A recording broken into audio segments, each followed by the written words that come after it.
السلام عليك يا أبا عبد الله. أعوذ بالله من الشيطان الرجيم. بسم الله الرحمن الرحيم. الحمد لله رب العالمين. الصلاة والسلام والتحية والإكرام على الرسول الأنام خاتم النبيين رحمة للعالمين وعلى آله الطيبين الطاهرين الذين أذهب الله عنهم الرجس وطهرهم تطهيرا. اللهم صل على محمد وآل محمد. ولعنة الدائمة الباقية على أعدائهم ومنكر فضائلهم وغاصب حقوقهم أجمعين من يوم عداوتهم إلى قيام يوم الدين. أما بعد عباد الله، أوصيكم ونفسي بتقوى الله، فإن التقوى خير الزاد وبها المعاد، وتنفع يوم لا ينفع فيه مال ولا بنون إلا من أتى الله بقلب سليم. وصلى الله على محمد وعلى آله الطيبين الطاهرين. اللهم صل على محمد وآل محمد وعجل ফরাজাহুম। আমার প্রিয় দর্শক ও শ্রোতাবৃন্দ, আসসালামু আলাইকুম ওয়া রাহমাতুল্লাহি ওয়া বারাকাতুহু। আসসালামু আলাল হুসাইন ওয়া আলা আলী ইবনুল হুসাইন ওয়া আলা আওলাদিল হুসাইন ওয়া আলা আসহাবিল হুসাইন জামিআন ওয়া রাহমাতুল্লাহি ওয়া বারাকাতুহু। আমার সুপ্রিয় দর্শক, আজাদারানে হুসাইনে মজলুম, আজ 20 সফর ইমামে হুসাইন আলাইহিস সালাম ও কারবালার শহীদদের 40 দিন, যাকে ইতিহাসে বা শরিয়াতের ভাষায় রোজে আরবাইন বলা হয়েছে, যেদিন ইমাম হুসাইন আলাইহিস সালাম বা ওনার সাথী শহীদদের জিয়ারত করা হয় বিশেষ করে। আর এই জিয়ারতে আরবাইন মমিনের পরিচয় ইমামে হাসানে আসকারি আলাইহিস সালাম বলেছেন, আলামাতুল মুমিন খামসা, মমিনের 5টি নিশানি। ভালো করে মন দিয়ে শুনবেন, অনেক কিছু জানার ও বোঝার আছে, অনেক কিছু শেখার আছে।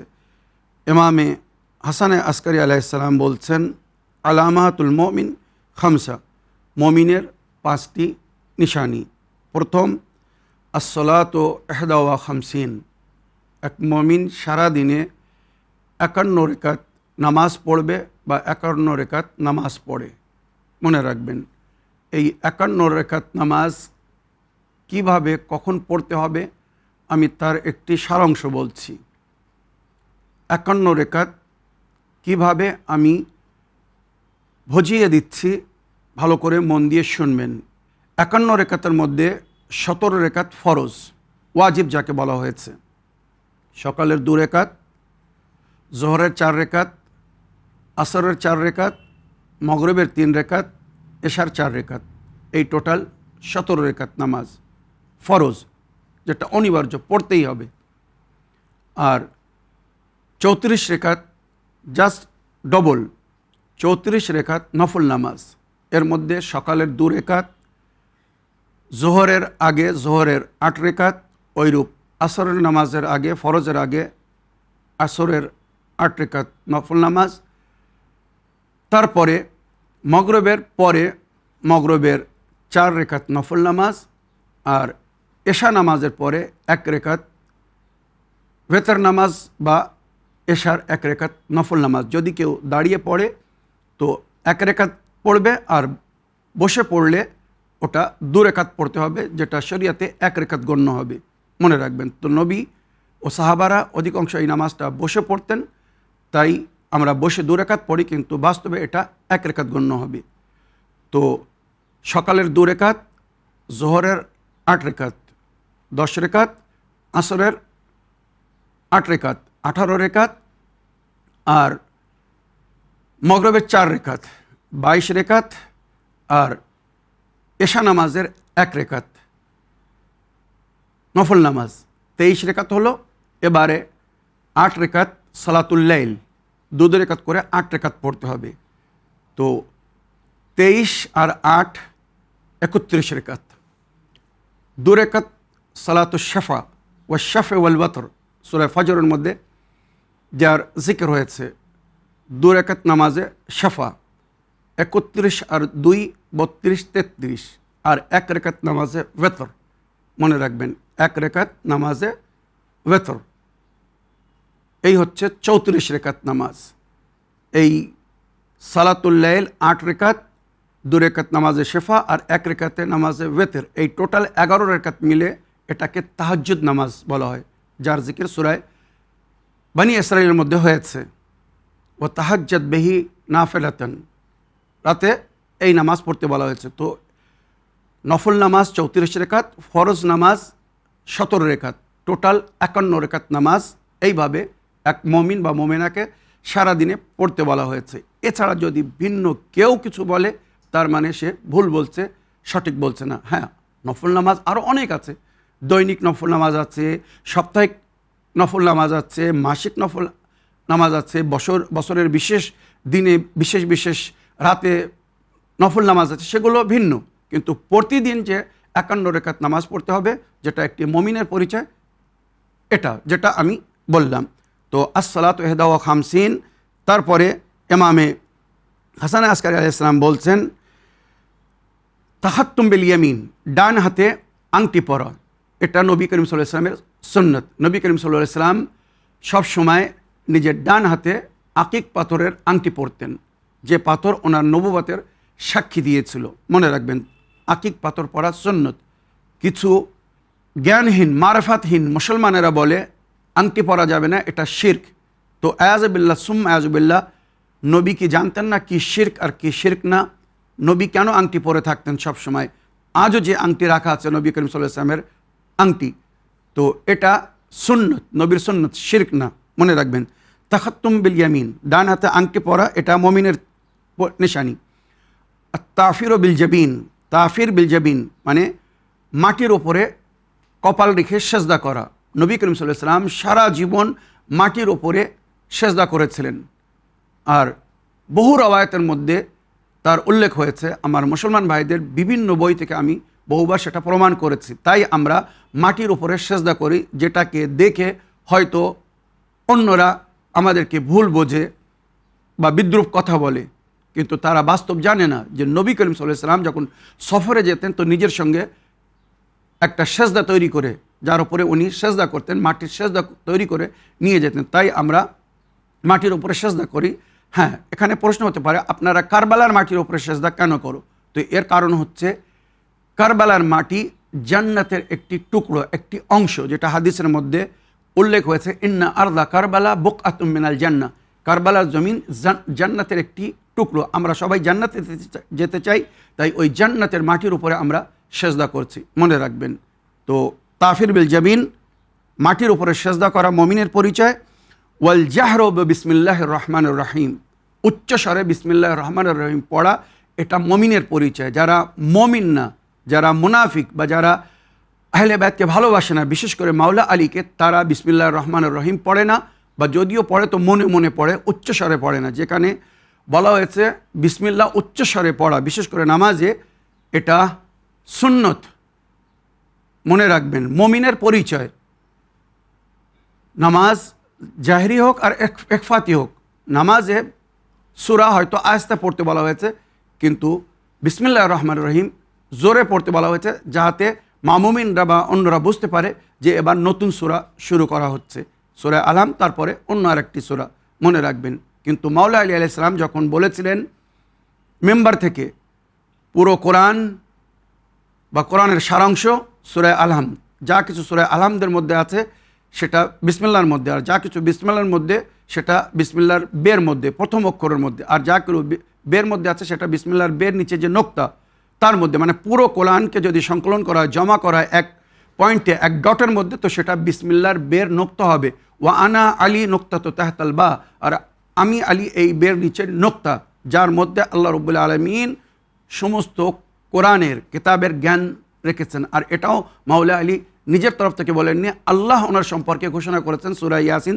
তুলে দেখুন, ওখানে পরিষ্কার লেখা হয়েছে কুল্লা শাইইন আহসানাহু ফি ইমামিম মুবিন, আমি সমস্ত জিনিসকে সংকলন করে দিয়েছি ইমাম ও মুবিনের মধ্যে। সমস্ত মুফাসসিরিন লিখেছেন এই ইমাম ও মুবিন মানে প্রকাশ্য ইমাম মানে হযরত আলী আলাইহিস সালাম। উনি ছাড়া কারোর ইমামতের এইভাবে প্রকাশ্য ঘোষণা নবী করিম সাল্লাল্লাহু আলাইহি সাল্লাম নিজের পরের জন্য করেননি, মনে রাখবেন।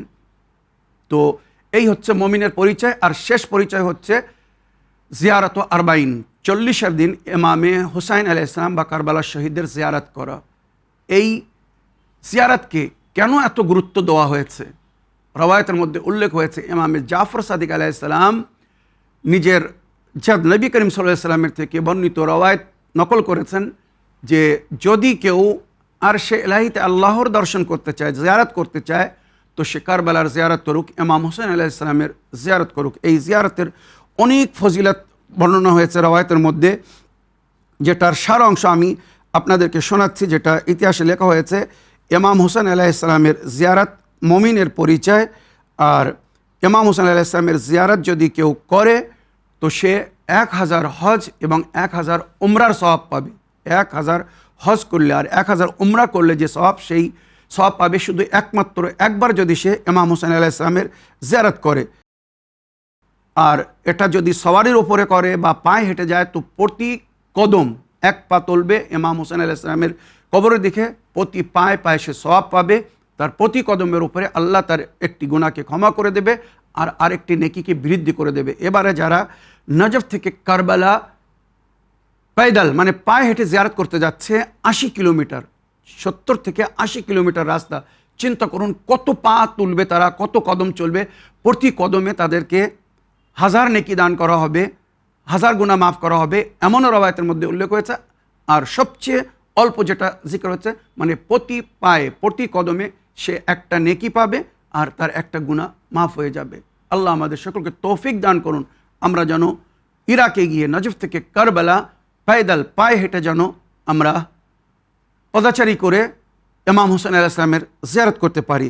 এছাড়া রওয়ায়াতের মধ্যে উল্লেখ হয়েছে ইমাম হুসাইন আলাইহিস সালামের জিয়ারতের ফজিলত সম্পর্কে। ইমাম নবী করিম সাল্লাল্লাহু আলাইহি ওয়াসাল্লাম বা আহলে বায়াত বলেছেন, ইমাম হুসাইন আলাইহিস সালামের জিয়ারত মানে এটা ওনার সঙ্গে ওফাদারি। আমরা যে ইমাম হুসাইন আলাইহিস সালামের জিয়ারত পড়ি, জিয়ারতে ওয়ারেসা, তার মধ্যে একটি বাক্য আমরা বলি, ইয়া লাইতানা কুন্না মাআকুম লানাফুজা ফওজান আযীমা, কাশ মাওলা আমিও যদি আশুরার দিন কারবালায় থাকতাম, আমিও জীবন দান দিয়ে উৎসর্গ হয়ে সফলতা অর্জন করতাম। তো আমি সেই সময় ছিলাম না, বা আমরা সেই সময় ছিলাম না যখন আপনি হালমিন নাসিরিন ইয়ানসুরুনা হালমিন মুগীসিন ইউগীসুনার আওয়াজ দিচ্ছিলেন, কেউ আছো আমার সহযোগিতা করবে, আমার মদত করবে। আমি সেই সময় ছিলাম না, আমার উজুদ, আমার অস্তিত্বই দুনিয়ায় ছিল না। তাই আলামে আরওয়াহ আমি আপনার ডাক শুনে আজ সাড়া দিতে এসেছি, আপনার জিয়ারত করতে এসেছি। আল্লাহ যেন হাসরের দিন, কিয়ামতের দিন আমাকে বা আমাদেরকে আপনার সঙ্গী বা সাথীদের সঙ্গে মাহশুর করে। মনে রাখবেন এই আজর সওয়াব আল্লাহ তাকে দান করবেন। আর ইমাম হুসাইন আলাইহিস সালামের জিয়ারত মানে আমাদের জন্য মশালে রাহ। কারবালার ঘটনা আমাদেরকে শিক্ষা দেয়, জুলুম ও অত্যাচারের সামনে নতশির হয় না, জালিমকে কখনো সমর্থন করো না। তাই যেই হোক না কেন, এমনকি তোমার ধর্মের মান্যওয়ালা যদি জালিম হয়, অত্যাচারী হয়, তারও সাথ দিও না। তার বাস্তব প্রমাণ ইমাম হোসেন বা ওনার সাথীরা দিয়ে গেছেন। কারবালার ময়দানে ইমাম হোসেন আলাইহিস সালামের বিরুদ্ধে যারা এসেছিল, ইমাম হোসেন বা ওনার সাথীদেরকে যারা নিষ্ঠুর জুলুমের সঙ্গে জবাই করেছিল, হত্যা করেছিল ক্ষুধায় পিপাসায় রেখে, তারা কিন্তু নন মুসলিম ছিল না। বুদ্ধিজীবীর জন্য ইশারা যথেষ্ট। নবী নিজে বলেছিলেন, আমার উম্মতের নিকৃষ্টরা, আমার উম্মতের জালিমরা আমার সন্তানকে কারবালার ময়দানে ক্ষুধায় পিপাসায় কাতর করে শহীদ করবে, তাকে জবাই করবে। আল্লাহর লানাত হবে, আল্লাহর ফেরেশতার লানাত হবে, সমস্ত মুমিনদের লানাত হবে ওদের উপরে। আর এরা কখনো আমার শেফাত পাবে না, এরা নরকে যাবে, এরা জাহান্নামে যাবে। যদিও তারা হয়তো প্রকাশ্য রূপে আমার কলেমা পড়বে, তারপরেও আল্লাহ তাকে জাহান্নামে নিক্ষেপ করবে। কেননা আমার পরে আল্লাহর হুকুমে আমি যাদের ভালোবাসার আদেশ করে গেছি বা হুকুম দিয়ে গেছি, কুল্লা আসসালাকুম আলাইহা আজরান ইল্লাল মুআদ্দাতা ফিল কোরবার ব্যাখ্যায় নবী বলেছেন, আমি তোমাদের কাছে কিছু চাই না, শুধু আমার আহলে বাইতের ভালোবাসা। সেই ভালোবাসার পরিবর্তে যারা জুলুম করেছে, অন্যায় করেছে, অবিচার করেছে আমার আহলে বাইতের সঙ্গে, এরা কখনো নিজাত পাবে না, এরা কখনো শেফাত পাবে না। কেননা আল্লাহ রাব্বুল আলামিন আমার আহলে বাইতকে নিজাতের তৈরি করেছেন। ইন্না মাসালা আহলে বাইতি কামাসালে সফিনাতে নূহ মান রাকাবাহা নাজা ওয়া মান তাখাল্লাফা আনহা ফাগারিকা ওয়া হাওয়া। নিঃসন্দেহে আমার আহলে বাইতের উদাহরণ নূহ নবীর তরির মতো, যে এই তরিতে সওয়ার হয়েছে সেই নিজাত পেয়েছে, আর যে এই তরিকে ছেড়ে দিয়েছে সে নিঃস্ব হয়ে গেছে, শেষ হয়ে গেছে। তো ওইরূপ যারা আহলে বাইতকে মানে না, তারা ভেবে নিক যে তাদের পরিণাম কি হবে। এবারে রওয়ায়েতে যেটা উল্লেখ হয়েছে, ইমাম হোসেন আলাইহিস সালামের জিয়ারত যদি করতে যায় তো তার আগের ও পরের গুনাহ আল্লাহ ক্ষমা করে দেন এবং নবী ও নবীর আহলে বাইতের শেফাত নসিব হবে, জাহান্নামের আগুন থেকে সে নিজাত পাবে। ইমাম হোসেন আলাইহিস সালামের জিয়ারত করলে জাহান্নামের আগুন তার থেকে 1 বছরের রাস্তা দূরে চলে যায়, যে একবার জিয়ারত করবে। এবারে যদি কেউ কয়েকবার জিয়ারত করে তাহলে জাহান্নাম তার থেকে কত দূরে চলে যাবে, এবারে ভেবে দেখুন। আর রওয়ায়েতে যেটা উল্লেখ হয়েছে, 1000 নফল হজ এবং 1000 নফল উমরার চেয়ে তো অধিক সওয়াব দান করা হয়েছে ইমাম হোসেন আলাইহিস সালামের জিয়ারতের। আর জায়ের ইমাম হোসেন আলাইহিস সালামের সম্পর্কে স্বয়ং ইমাম হোসেন আলাইহিস সালাম বলেছেন, মান যারা কবরি ওয়াজাবাত লাহু শেফাআতি, যে আমার কবরের জিয়ারত করবে তার শেফাত আমার উপরে ওয়াজিব হয়ে যাবে। আর যদি ইমাম হোসেন শেফাত করেন তো একবার ভেবে দেখুন, নবীর হাদিস, আল হাসান ওয়াল হুসাইন সৈয়দাই শাবাবে আহলিল জান্নাহ, হাসান ও হুসাইন জান্নাতের যুবকদের সর্দার হবেন। জান্নাতে কোনো বৃদ্ধ বা বাচ্চা যাবে না, সবাই জওয়ান হয়ে যাবে। আর জান্নাতের জওয়ানদের সর্দার হবেন ইমামা হাসান ও হুসাইন। তো সেই সর্দার যদি কারোর জন্য সেফারিশ করে দেয়, আয় রিজওয়ান, মানে জান্নাতের যে দরওয়ান হবে তাকে ইমাম যদি বলেন, আয় রিজওয়ান একে ভেতরে আসতে দাও, এ আমার জায়ের, কেউ আপনার রাস্তা আটকাতে পারবে না। তো ইমাম হোসেন বলছেন, মান জারানি জুরতুহু ফি কবরিহি, যে এই দুনিয়া আমার জিয়ারত করবে, আমার কবরের জিয়ারত করবে, আমি তার কবরে তার জিয়ারত করতে যাব। এগুলো কিন্তু অথেন্টিক রওয়ায়াতের মধ্যে উল্লেখ। আর যখন ইমাম হোসেন আলাইহিস সালাম আসবেন জিয়ারতে আশুরা শেষে, যেটা আমরা বলি আল্লাহুম্মা রযুকনি শাফাআত ইয়াউমুল উরুদ, আল্লাহ সেই দিন আমাকে ইমাম হোসেন আলাইহিস সালামের জিয়ারত বনার শেফাত নসিব করবেন, যেদিন আমাকে কবরে নামানো হবে। ভয়ভীত সময় মানুষ চিন্তিত হবে, ইমাম হোসেনকে পেয়ে শান্তি পাবে, আর কোনো ভয় থাকবে না, কবরের কোনো ভয় থাকবে না। একজন সাহাবী ইমামে জাফর সাদিক আলাইহিস সালামকে বলছে, মাওলা আমার মৃত্যুর খুব ভয় পাই। তখন ইমাম বলছেন, জিয়ারতে আশুরা পড়ো। মাওলা, জিয়ারতে আশুরার সঙ্গে আর মৃত্যুর সঙ্গে কি সম্পর্ক? ইমামে জাফর সাদিক আলাইহিস সালাম বললেন, তুমি যদি ধারাবাহিক পাবন্দির সঙ্গে জিয়ারতে আশুরা পড়ো, এই মরার ভয় তোমার অন্তর থেকে চলে যাবে। কেননা মরার পরে সঙ্গে সঙ্গে যখন তোমাকে কবরে নামানো হবে, আমার জাদি ইমাম হোসেন তোমার সেফারিশ করার জন্য আসবেন, শেফাত করবেন, তার জিয়ারত নসিব হবে। কিসের চিন্তা? ওইরূপ মমিনের কবরে আমিরুল মমিনিন হযরত আলী ইবনে আবি তালিব আসেন। তো যে মাওলাকে আমরা সবসময় স্মরণ করছি, মাওলাকে ডাকছি, ইয়া আলী মদদ বলছি, সেই মাওলা যদি ওখানে আমাদের মদত করেন তো আমাদের কোনো চিন্তা হওয়ার কারণ থাকবে না। এবারে রওয়ায়াতের মধ্যে যেটা উল্লেখ হয়েছে, ইমাম মুহাম্মদ বাকির আলাইহিস সালাম বলেছেন, যদি কেউ ইমাম হোসেন আলাইহিস সালামের জিয়ারত করতে যায় তো জিয়ারতে হোসাইনি তার রুজিতে বৃদ্ধি করে, তার বয়সে বৃদ্ধি করে।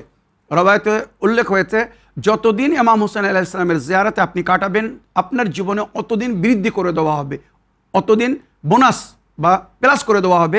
আপনি যদি আজকে মৃত্যু লেখা থাকে তো 15 দিন যদি ইমাম হোসেন আলাইহিস সালামের জিয়ারতে কাটিয়ে যান বা কাটান, তো ওই 15 দিন আপনার জীবনে বৃদ্ধি করে দেওয়া হবে। মনে রাখবেন, যে যতদিন জিয়ারত করবে, যতবার জিয়ারত করবে, ওই হিসেবে তার জীবন বৃদ্ধি পাবে। আর রওয়ায়াত হিসেবে বলা হয়েছে, কারবালা থেকে যখন কেউ ফিরে আসে, তো যেমন হজ থেকে ফিরে আসলে বলা হয় যে এই ব্যক্তি নির্দোষ, নিষ্পাপ হয়ে এসেছে, যেমন মায়ের গর্ভ থেকে আজ জন্ম নিয়েছে। মমিন যার হজ কবুল হয়, এটা তার জন্য। ওইরূপ ইমাম হোসেন আলাইহিস সালামের জিয়ারত করে যদি কেউ ফিরে আসে তো সে নির্দোষ, নিষ্পাপ ফিরে আসে, তার আগের গুনাহ সমস্তকে মুছে দেওয়া হয়। তো আল্লাহ আমাদের সকলকে ওই জিয়ারত নসিব করুন। আর নবী ও নবীর আহলে বাইত বলেছেন, বিবি জাহরা ওয়াদা করেছেন, মাওলা আলী ওয়াদা করেছেন, স্বয়ং নবী ওয়াদা করেছেন, যারা আমার হোসেনের জন্য কাঁদাবে বা কাদার মতো ভাব করবে বা ইমাম হোসেন আলাইহিস সালামের জিয়ারত করবে, আমরা আহলে বাইত তার দস্তগিরি করব, তার শেফাত করব, আর আমাদের সেফারিশে আল্লাহ তাকে জাহান্নামের সমস্ত আগুন থেকে বা দুঃখ কষ্ট থেকে মুক্তি দান করবেন। তো এই হচ্ছে ইমাম হোসেন আলাইহিস সালামের বা শহদায়ে কারবালার জিয়ারতের ফজিলত। আর সবচেয়ে উত্তম দিন জিয়ারতের দিন হচ্ছে জিয়ারতে আরবাইন, যেদিন জানাবে জাবির ইবনে আবদুল্লাহ আল আনসারি নিজের সাথী জানাবে আতিয়াকে নিয়ে কারবালার ময়দানে পৌঁছেছিলেন।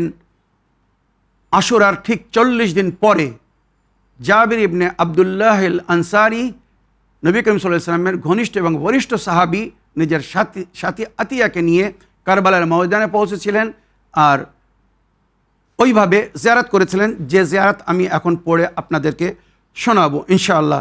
এইভাবে আজকের দিন আপনারাও জিয়ারত করবেন। এই জিয়ারত পড়ার পরে 2 রাকাত নামাজে জিয়ারতে ইমাম হোসেন আলাইহিস সালাম পড়বেন, আর এর সওয়াব নামাজের পরে ইমাম হোসেন আলাইহিস সালামকে উপহার দিবেন, হাদিয়া করবেন। তার পরিবর্তে যা পাবেন সেটা হয়তো আমার ভাষায় বর্ণনা করার ক্ষমতা নেই। তো আমার প্রিয় দর্শক ও শ্রোতাবৃন্দ, আসুন এবারে আমি ইমাম হোসেন আলাইহিস সালামের জিয়ারতে আরবাইন পড়ি, তারপরে ইনশাআল্লাহ শেষে সামান্য আজকের দিনের মাসায়েব পড়ব। জিয়ারতে আরবাইনে ইমাম হোসেন আলাইহিস সালাম পড়িতেছি আমি আমার তরফ থেকে, আমার পরিবারের তরফ থেকে, আমার আত্মীয় স্বজন বন্ধু বান্ধবদের তরফ থেকে এবং আমাদের সমস্ত দর্শকবৃন্দদের তরফ থেকে, যারা নিয়মিত আমাদেরকে ফলো করছেন, আমাদের কাছে রিকোয়েস্ট করেছেন, আবেদন রেখেছেন যে যখনই জিয়ারত করবেন আমার তরফ থেকেও জিয়ারত করবেন, তো তাদের সকলের তরফ থেকে আমি ইমামে হোসেন আলাইহিস সালামের বা কারবালার শহীদদের জিয়ারতে আরবাইন পড়িতেছি কুরবাতান ইলাল্লাহ। আসসালামু আলা ওয়ালিয়্যিল্লাহি ওয়া হাবিবিহি, আসসালামু আলা খলিলিল্লাহি ওয়া নাজিবিহি, আসসালামু আলা সফিয়্যিল্লাহি ওয়া ইবনে সফিয়্যিহি, আসসালামু আলাল হুসাইনিশ শহীদ, আসসালামু আলা আসিরিল কুরবাত ওয়া কাতিলিল আবরাত। আল্লাহুম্মা ইন্নী আশহাদু আন্নাহু ওয়ালিয়ুকা ওয়া ইবনু ওয়ালিয়িক ওয়া সফিয়্যুকা ওয়া ইবনু সফিয়্যিক الفائض بكرامتك أكرمته بالشهادة وهبوته بالسعادة واجتبيته بطيب الولادة وجعلته سيدا من السادة وقائدا من القادة وزائدا من الزادة وآتيته موارث الأنبياء وجعلته هجة على خلقك من الأوصياء فأضر في الدعاء ومنح النصح وبذل مهجته فيك ليستنقذ عبادك من الجهالة وحيرة الضلالة وقد تواضر عليه من غرته الدنيا وباع حظه بالأرض للأدنى وشرى آخرته بالثمن الأوقس وتغطرس وترد في هواه وأسخط نبيك وأتى من عبادك أهل الشقاق والنفاق وحملة الأوزار المستوجبين النار فجاهدهم فيك صابرا محتسبا حتى سفك في طاعتك دمه واستبيح حريمه اللهم فلعنهم لعنا وبيلا وعذبهم عذابا عليما. اللهم صل على محمد وآل محمد. السلام عليك يا ابن رسول الله، السلام عليك يا ابن سيد الأوصياء، أشهد أنك أمين الله وابن أمينه، عشت سعيدا ومضيت حميدا ومت فقيدا مظلوما شهيدا، وأشهد أن الله منجد ما وعدك ومهلك من خذلك ومعذب من قتلك، وأشهد أنك وفيت بعهد الله وجاهدت في سبيله حتى أتاك اليقين، فلعن الله من قتلك ولعن الله من ظلمك ولعن الله أمة سمعت بذلك فرضيت به. اللهم إني أشهدك أني ولي لمن والاه وعدو لمن عاداه بأبي أنت وأمي يا ابن رسول الله.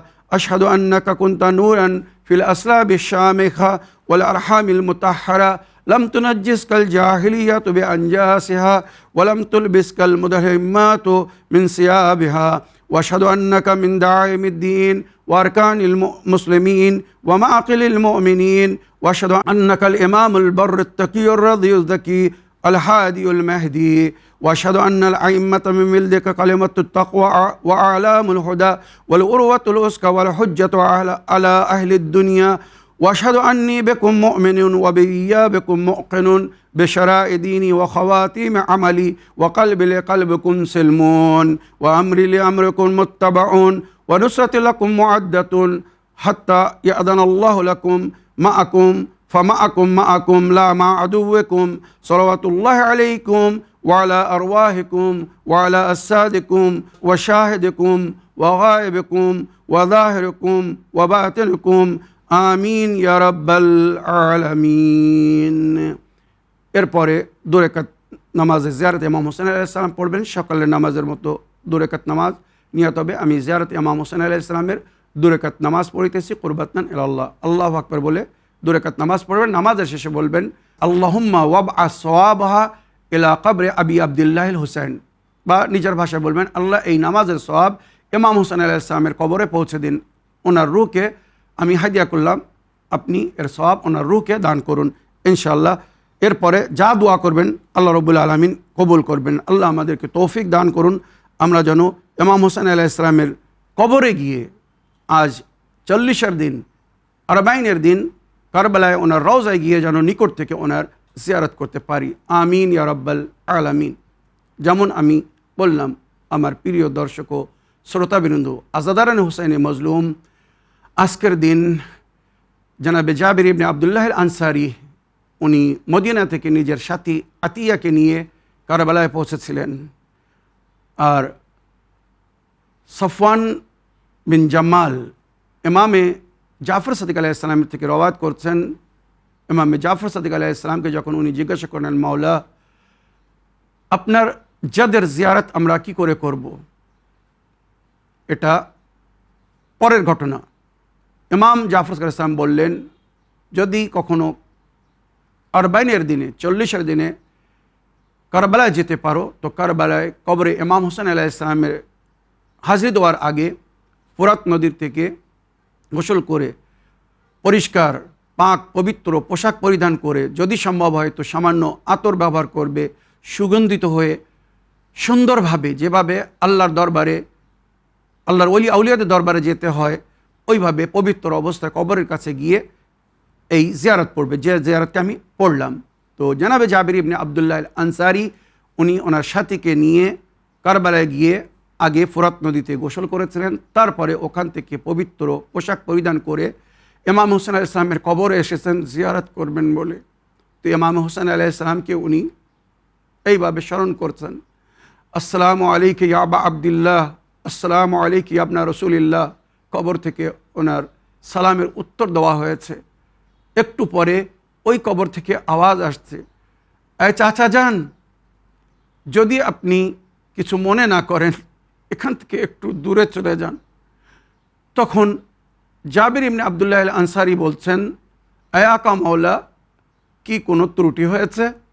তখন মাওলা বলছেন, না জাবির, আমার বোন জাইনাব আসছে, উম্মে কুলসুম আসছে, আমার ছেলে জাইনুল আবেদিন আসছে।